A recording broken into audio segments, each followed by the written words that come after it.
آج ہم بات کریں گے نیٹو انلارجمنٹ اور رشین سیکیورٹی کنسرنز۔ یہ وہ بیک گراؤنڈ ہے جس کے پس منظر میں موجودہ جو یوکرین کی صورتحال پیدا ہوئی کہ نیٹو کیوں وجود میں آیا، اس کے بعد اس کی انلارجمنٹ شروع ہوئی، خاص طور پر جب کہ وارسا پیکٹ ختم ہوا، اور کیا یونائٹڈ نیشنز آرگنائزیشن کی موجودگی میں نیٹو کی کوئی ضرورت ہے۔ اگرچہ یہ یورپ کی کولیکٹیو سیکیورٹی اور امریکہ کی کولیکٹیو سیکیورٹی کا ایک بنیادی الائنس تھا، تو یورپ سے باہر جو اس کی ایکٹیویٹیز ہیں اس کی کیا جسٹیفیکیشن ہے، اور پھر فیوچر کے کیا ٹرینڈز ہیں، فیوچر میں نیٹو سے کیا کام لینا چاہتے ہیں، یہ وہ سوالات ہیں جن کا آج ہم جواب دینے کی کوشش کریں گے۔ پہلے تو مختصر طور پر یہ جان لیجئے کہ نیٹو ایک collective security intergovernmental alliance ہے جو کہ ملٹری الائنس ہے، اور 30 ممالک پر یہ مشتمل ہے، جس میں یورپ سے باہر جو ہے وہ امریکہ اور کینیڈا ہے۔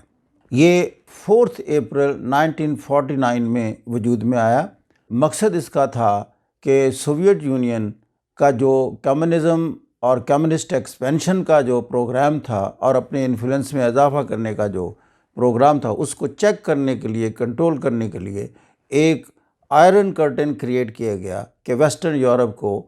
سوویت یونین کے انفلوئنس سے بچانے کے لیے یا اس کے انفلوئنس کو فردر ایکسپینڈ ہونے سے روکنے کے لیے یہ بنایا جائے۔ جب یہ نیٹو وجود میں آیا تو اس کے بعد پھر ایک تھریٹ سوویت یونین کو کریٹ ہو گیا، تو اس نے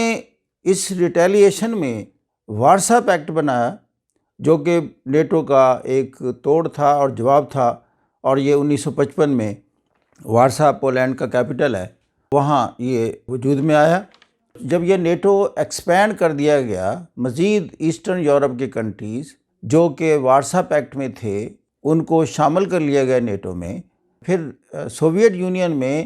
ایک اور سیکیورٹی کنسرن اور تھریٹ ڈیولپ ہوتا ہے۔ اس کو ایڈریس کرنے کے لیے اس نے کولیکٹیو سیکیورٹی ٹریٹی آرگنائزیشن بھی بنایا، جسے CSTO کہتے ہیں۔ یہ 6 ممالک پر مشتمل ہے، اور اس میں وہ ممالک ہیں زیادہ تر جو کہ اسٹوائل سوویت یونین کے دور میں اس کی فیڈریشن کا حصہ تھے۔ روس کے علاوہ یہ ہیں قزاقستان، تاجکستان، کرغزستان، بیلاروس اور آرمینیا۔ جب سوویت یونین ایک تھریٹ تھا اس وقت تو اس کی ایک جسٹیفیکیشن تھی، لیکن جب 1991 میں ڈیزالو کر دیا گیا جو وارسا پیکٹ تھا، اس وقت نیٹو ڈیزالو نہیں ہوا، اور یہ سوال کیا گیا کہ آپ نے نہ صرف نیٹو کو انٹیکٹ رکھا ہے بلکہ آپ اس کو ایکسپینڈ کر رہے ہیں، انلارج کر رہے ہیں۔ تو the then secretary of state of United States, ان کے الفاظ ہیں کہ for existence of NATO doesn't need an enemy, کہ نیٹو کو اپنا وجود برقرار رکھنے کے لیے کسی دشمن کی ضرورت نہیں ہے۔ اور پھر ہم نے دیکھا کہ جب یونائٹڈ اسٹیٹس ایک سول سپر پاور کی پوزیشن میں آ گیا تو اس نے یورپ میں بھی ایک کردار ادا کیا اور یورپ سے باہر بھی کردار ادا کیا۔ جو یورپ کا اس کا کردار ہے وہ ایک لحاظ سے کوئی قابل اعتراض نہیں ہے۔ اس میں اس نے یہ کیا کہ جب یونائٹڈ نیشن سیکیورٹی کونسل نے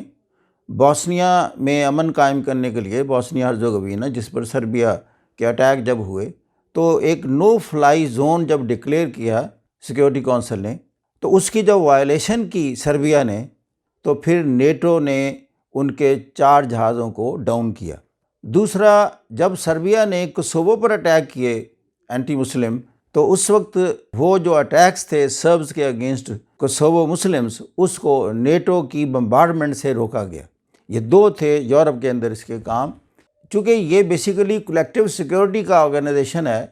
اور اس کا مقصد ہے، اس کے بارے میں کہا جاتا ہے کہ ایک ملک پر حملہ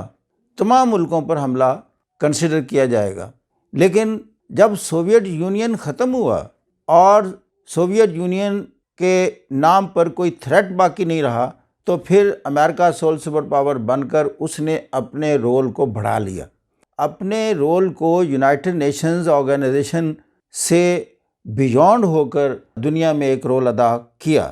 خاص طور پر اس میں 2-3 میں ریفرنس دوں گا۔ ایک تو لیبیا میں کرنل قذافی کو ٹاپل کرنے کے لیے نیٹو سے بمبارڈمنٹ کروائی۔ پھر اسی طریقے سے آپ نے دیکھا کہ افغانستان میں نیٹو کی افواج نے طالبان گورنمنٹ کو ٹاپل کیا۔ نمبر 3، عراق میں امریکہ نے اسپین اور UK کو ساتھ ملا کر صدام کو ٹاپل کیا۔ لہذا اس کی ایک لیجیٹیمیسی پر اعتراض بنتا ہے کہ کیا نیٹو کے پاس یہ لیجیٹیمیسی یعنی ریجیمز کو چینج کرنے کی کوئی جسٹیفیکیشن ہے۔ اب یہ بھی کہا جاتا ہے کہ نیٹو کو جیسے مزید انلارج کرنے کے لیے جو موجودہ یوکرین کرائسس جہاں سے ڈیولپ ہوتا ہے، جو کہ یہ فورسی کر رہے تھے 3 اور ممبر بنانے کے لیے، جس میں بوسنیا ہرزیگووینا، جارجیا اور یوکرین اسپائرنگ ممبرز ان کو کہا جاتا تھا۔ اور اسی وجہ سے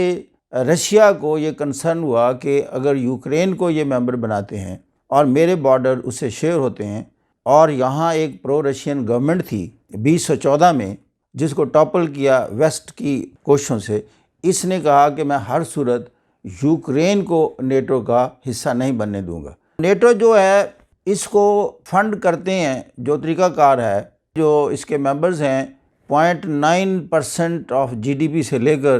3.4% of GDP of their total income اس میں کنٹریبیوٹ کرتے ہیں۔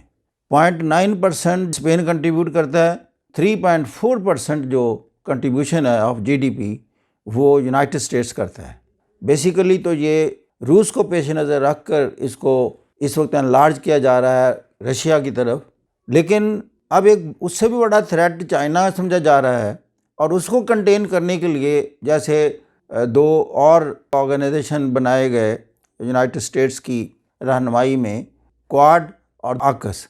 اب یہ کہہ رہے ہیں کہ جو آکس اور کوآڈ ہے وہ شاید اتنے طاقتور نہ ہوں، لہٰذا اس کو فورٹیفائی کرنے کے لیے، اس میں مزید طاقت اور انرجی پیدا کرنے کے لیے نیٹو کا بھی کوئی رول اس کو دیا جائے کہ انڈیا پیسیفک ریجن میں بھی نیٹو سے فیوچر میں کوئی رول اس کو دیا جا سکتا ہے چائنا کو کنٹین کرنے کے لیے۔ لیکن اس کے ساتھ ساتھ ایک تھوڑی سی نیگیٹو ڈیولپمنٹ ہے اگینسٹ نیٹو، وہ یہ کہ اس کے چند ایک ممبرز ایسے ہیں، مثال کے طور پر جرمنی ہے، وہ اس کا ممبر ہے لیکن اس کے تعلقات رشیا سے بہت اچھے ہیں کہ اس کی جو گیس سپلائی ہے وہ رشیا پر بہت ڈپینڈنٹ ہیں، اور اسی طریقے سے ایسٹرن یورپ کے بے شمار ممالک ایسے ہیں جو کہ رشیا سے گیس خریدتے ہیں۔ دوسرا، ٹرکی جو ہے وہ نیٹو کا ممبر ہے لیکن اس نے رشیا سے S-400 میزائل خریدے، جس پر USA نے اعتراض کیا، بینگ نیٹو ممبر آپ ہمارے اینیمی سے کیوں خریدتے ہیں؟ لیکن پھر بھی جو ہم سمجھتے ہیں کہ نیٹو میں ڈومیننٹ ایک جو اس کی ڈائمنشن ہے وہ یہ ہے کہ they still consider China and Russia a major threat that appears to be the cause of the existence of this military organization۔ اس کے ساتھ ہی آج کی بات کا اختتام کرتے ہیں۔ Thank you very much, God bless you.